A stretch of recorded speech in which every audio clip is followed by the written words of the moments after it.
बल बुद्धि विद्या देहु मोहि हरहु कलेश विकार। साहस दो, साहस, विद्या, विवेक, बुद्धि। भगवान से इन तीन चीजों के सिवा कुछ नहीं मांगा जा सकता। तो जब आप इन ग्रंथों को पढ़ोगे, कुरान पढ़ोगे, भगवत गीता पढ़ोगे, बाइबल पढ़ोगे, आदि ग्रंथ पढ़ोगे, तब आपको पता चलेगा सूत्र कौन सा, इंद्रियों से ऊपर उठने का, आनंद का। आपको आनंद नहीं चाहिए, सिर्फ सुख चाहिए। अरे भैया, आनंद उससे बड़ी चीज है। पैसा नहीं लगता, दूसरे की जरूरत नहीं पड़ती। जय हिंद फ्रेंड्स, गुरुदेव भगवान के चरणों में सादर चरण स्पर्श, सादर नमन। क्या धारा बह रही है। विज्ञान, बाहर के रहस्य को जानने का माध्यम। अध्यात्म, अंदर के रहस्य को जानने का माध्यम। विज्ञान बाहर के रहस्य को जानने का माध्यम और अध्यात्म अंदर के रहस्य को जानने का माध्यम। और बाहर के रहस्य को जाने बिना जिया जा सकता है, लेकिन अंदर के रहस्य को जाने बिना नहीं जिया जा सकता। क्यों? ये आपका मन है ना बाबूजी, ये आपका मन है। और इससे आप सारे कर्म करते हो। प्रेम, इससे पूजा, ये आपके साथ खड़ा रहता है। युद्ध में ये आपके साथ खड़ा रहता है। पढ़ाई, मतलब मन अगर बॉडी से निकाल दो तो मतलब स्टीयरिंग निकाल दी गाड़ी से। आप इमेजिन करो, without steering BMW, without steering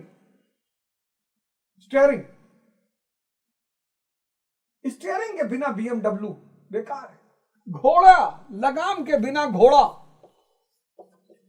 लगाम के बिना घोड़ा, और स्टीयरिंग के बिना कार, चाहे जितनी महंगी हो, बेकार है। लगाम के बिना घोड़ा, स्टीयरिंग के बिना कार, और ध्यान के बिना मन।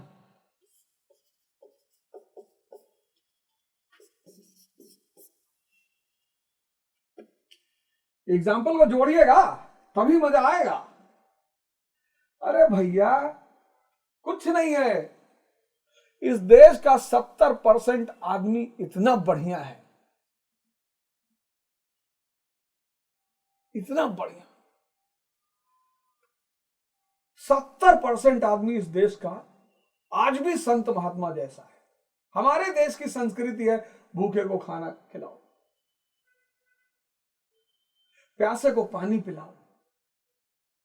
हम चिड़ियों को पानी रखते हैं, खाना रखते हैं, दाना रखते हैं। 70-80% लोग इस देश के बहुत अच्छे। और पूर्वांचल और बिहार का तो कहना ही क्या। बस एक चीज दोनों मिस कर रहे हैं और पूरा भारत मिस कर रहा है। क्या मिस कर रहा है? ध्यान। आज लोग क्यों परेशान हो गए? ये चीज, ये पिछले श्लोक 39वें श्लोक 49 वाले में क्या है? समत्व योग, बुद्धि योग, विवेक। विवेक एक रोशनी है। इस शब्द को आप पकड़ लीजिए, सारे लोग जितने आप, मेरी मां, बहनें, बेटियां, भाई, मित्र, दोस्त, जो भी आगे देख रहे हैं, ये विवेक, ये रोशनी है। ये एक रोशनी है, रोशनी, लाइट। और ये ध्यान करने से पैदा होती है। सेवा, सत्संग और सुमिरन, तीन चीज जो करेगा, विवेक धीरे धीरे पैदा होना शुरू हो जाएगा। और जैसे ये रोशनी धीरे धीरे पैदा होनी शुरू होगी, आपके निर्णय बदलने लगेंगे, आपका व्यवहार बदलने लगेगा, आपकी वाणी बदलने लगेगी।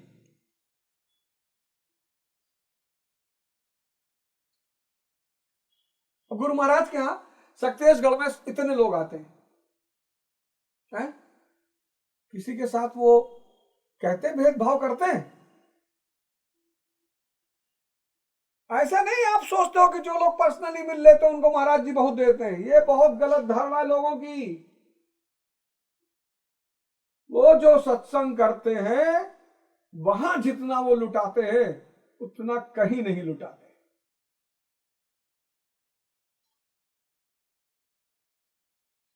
वहां एक एक से लोग हैं जो महाराज जी से 30-30, 35-35, 40-40 साल से मिल रहे हैं, शराब नहीं छूट रही है, और मेरी एक झटके में छुड़वा दी। 40-40 साल से लोग वहां पे हैं। भैया हम तो बचपन से आ रहे हैं, तुम्हें दिखाई तो पड़े कि महाराज दे क्या रहे हैं। ठीक है, महाराज किस पर क्या लुटाएंगे ये देखने की बात है। उसी आश्रम में 40-40 साल ऐसे ऐसे लोग जिनको महाराज जी गोद में खिलाए, इसलिए वो किसको क्या देंगे ये सिर्फ मिलने वाले को अगर दिखाई पड़ता है तो उसे पता चलेगा, बाकी किसी को नहीं पता चलेगा।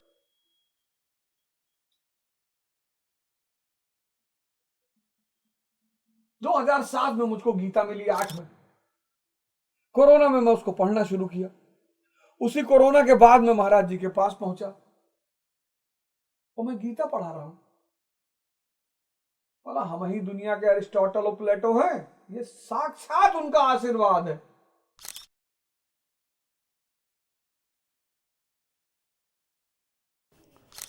तो सूत्र अगर पता है, फॉर्मूलाज, सारा संसार सूत्र का खेल है। गीता क्या है? सूत्र का साहित्य है। आप लोग गीता से पढ़ते हैं, मैंने देखा लोगों के मन में जो धार्मिक पुस्तकें पढ़ने का कारण है वो ये है कि अगर वो धार्मिक पुस्तकों को पढ़ेंगे तो उनका जीवन सुखमय होगा, स्वर्ग मिलेगा। जी बिल्कुल स्वर्ग मिलेगा, लेकिन जब तक आप उस सूत्र को समझेंगे नहीं तब तक स्वर्ग वर्ग कुछ नहीं है, कहीं स्वर्ग है नहीं।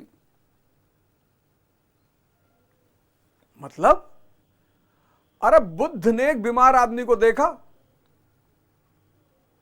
जब बीमार होता है आदमी इंद्रिय सुख गायब। अब एक आदमी आईसीयू में लेटा है, 35 साल का कैंसर का पेशेंट, लास्ट स्टेज, और उससे जाके कहो कि दुनिया की उर्वशी बुलाई है तुम्हारे लिए, आ गई, बस विवाह करने को तैयार है, आओ भोगो उर्वशी को। वो कहेगा दिमाग खराब है तुम्हारा, पागल हो गए हो। एक 80 साल के बुजुर्ग, इंद्रियां खत्म हो चुकी है,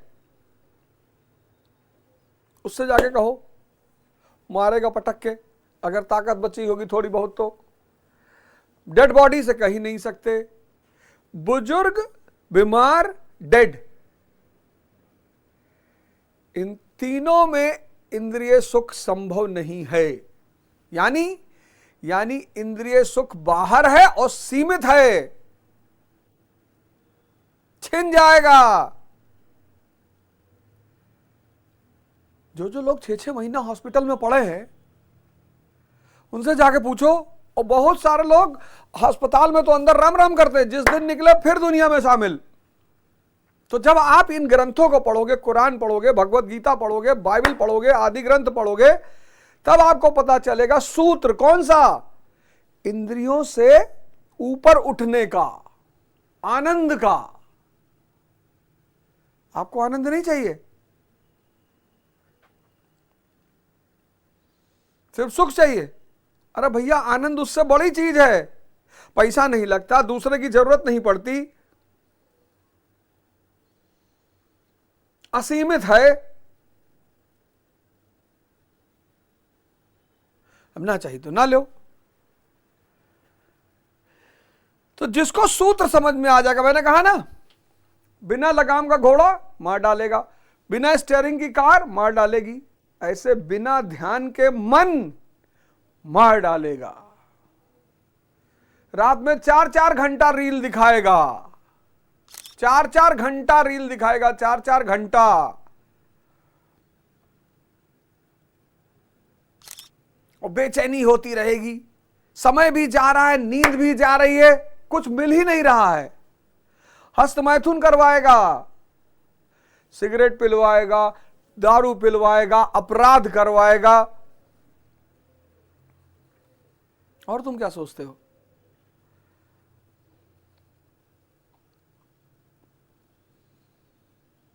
बिना लगाम का घोड़ा, बिना स्टीयरिंग की कार और बिना ध्यान के मन, तीनों घातक हैं। तो अब गुरु महाराज कहते हैं अगले श्लोक में, अब ध्यान दीजिए, अगला श्लोक बहुत जबरदस्त श्लोक है। अगला मतलब क्रांतिकारी, मैं तो लिख देता हूं क्रांतिकारी श्लोक। क्रांतिकारी 50वां श्लोक क्रांतिकारी, लिख लीजिए क्रांतिकारी क्या है?